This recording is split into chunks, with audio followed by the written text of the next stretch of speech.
Meus amigos, a Bíblia diz que não veio tentação sobre nós, senão humana, e com a tentação Deus dá o escape. Nós temos um versículo no João capítulo 11, versículo 20, que diz a seguinte: ouvindo, pois, Marta que Jesus vinha, saiu-lhe ao encontro. Maria, porém, ficou sentada em casa, estava desanimada. A provação foi muito.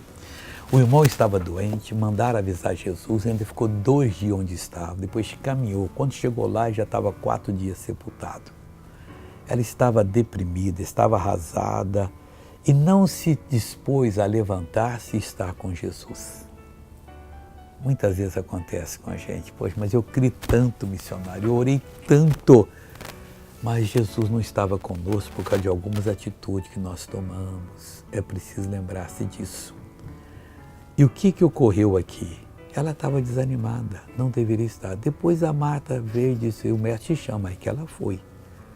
Eu digo que Deus está lhe chamando para o encontro agora. Veja essa pessoa que teve um encontro com Deus de poder e foi abençoada. Eu estava doendo, que eu tive aquela doença de chikungunya, como é que chama? Aquela chikungunya. Eu tive nas minhas mãos o ano passado, em maio, lá em João Pessoa. E qual, aí ela desfeitou a minha qual foi mão, a sequela que ficou? Ó, que ficou nas minhas mãos. Ó. E esses 4 dedos aqui, eu não consigo pegar um grampo no chão.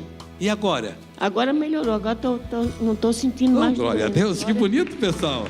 Agora eu quero orar com você, meu Pai. Tem muita gente desiludida contigo. A culpa não é tua. É que a pessoa não observou, não fez a tua plena vontade. E o que ocorreu, Pai?